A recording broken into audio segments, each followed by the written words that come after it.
challenges VP to publish evidence of how N150BN was shared, accuses Obasanjo of always blaming him for the nation's woes, says his administration did better in agriculture and infrastructure. Abuja. Former President Goodluck Jonathan, yesterday, replied Vice President Yemi Osinbajo on claims that his government shared N150 billion 2 weeks before the 2015 elections, asking him to provide documentary evidence of the sharing.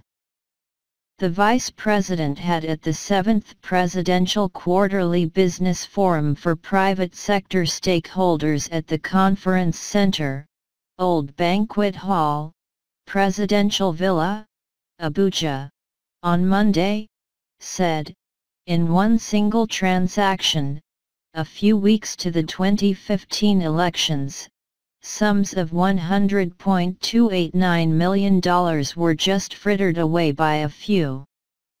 When you consider that in 2014, as the Minister of Finance has said, that oil price was an average of $110 a barrel and only N99 billion was spent on power, works and housing, and when we talk about the economy, we talk as if these are normal by every standard.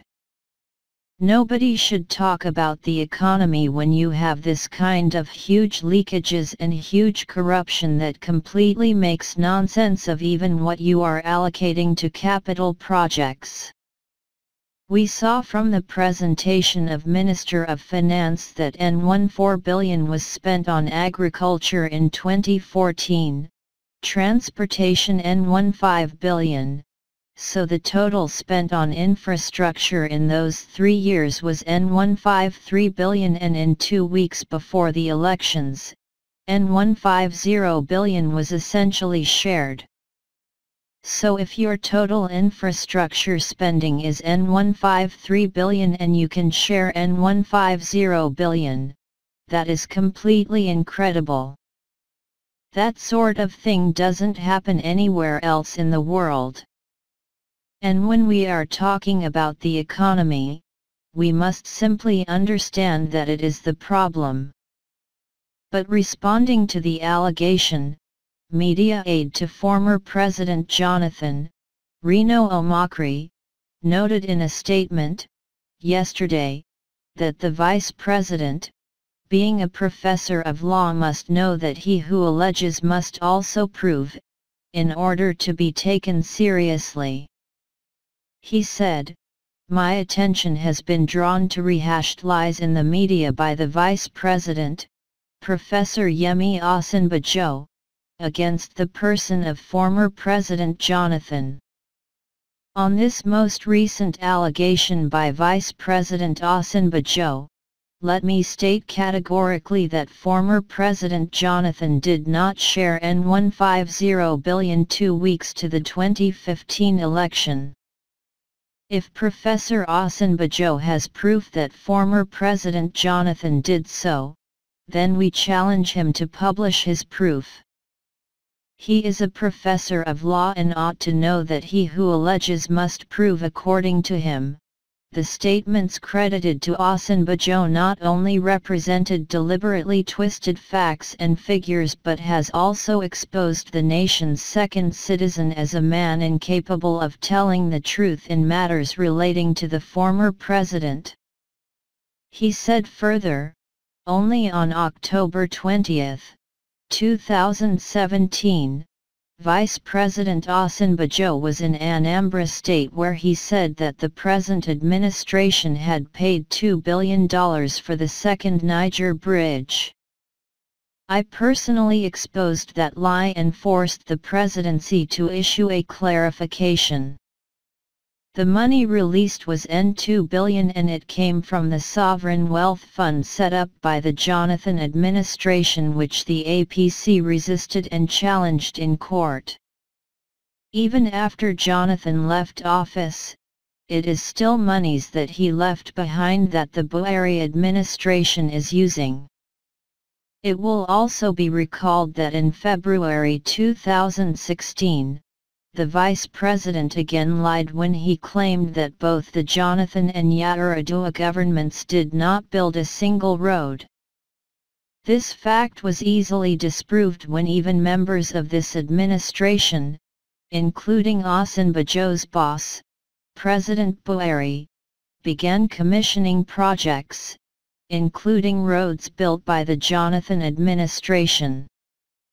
Some of the roads either built or rebuilt by the Jonathan administration include the Benin or portions of the Benin-Lagos Road, the Vamankok Road, the Kano Zaria Road Bridge, named after late Amir Adu Bayero, and many more agricultural and infrastructural sectors. He also faulted the position of Obasanjo on Jonathan's handling of the agricultural and infrastructural sectors.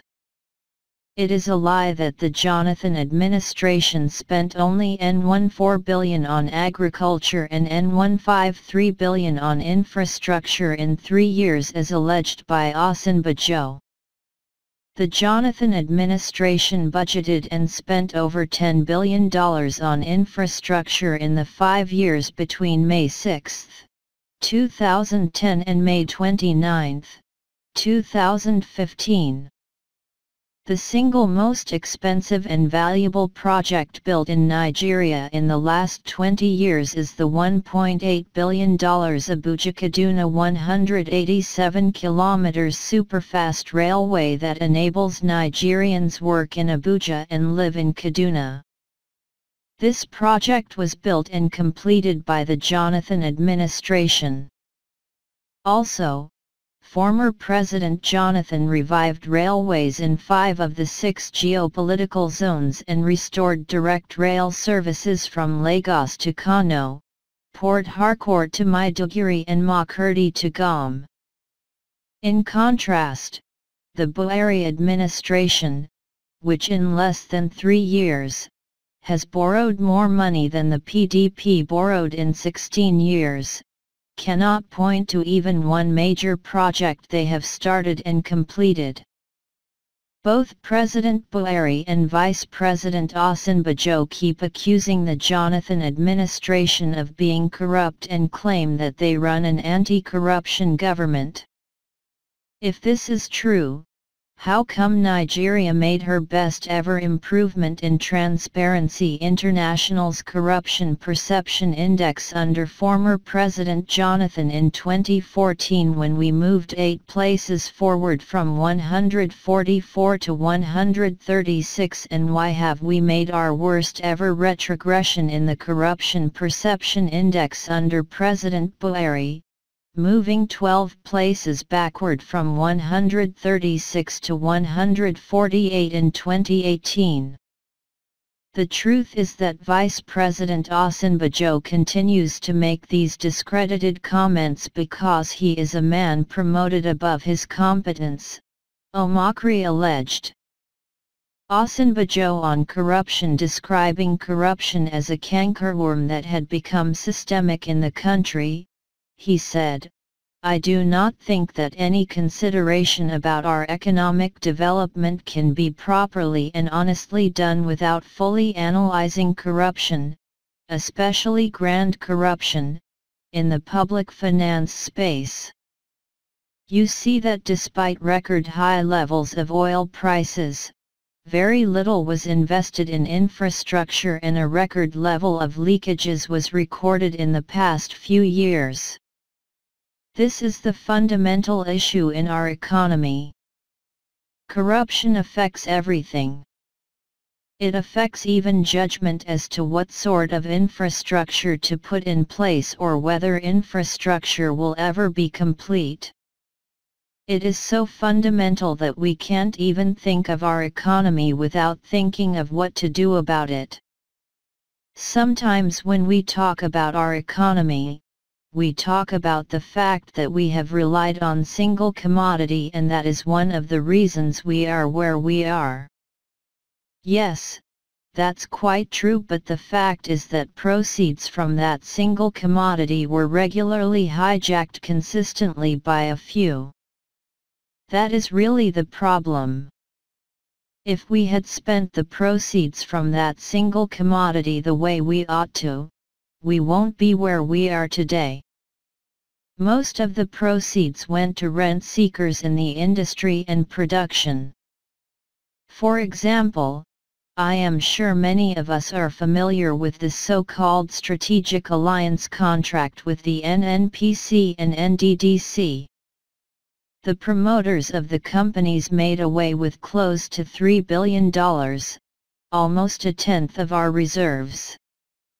There is no way, if someone made away with a tenth of your reserves, that you will not have a major economic shock.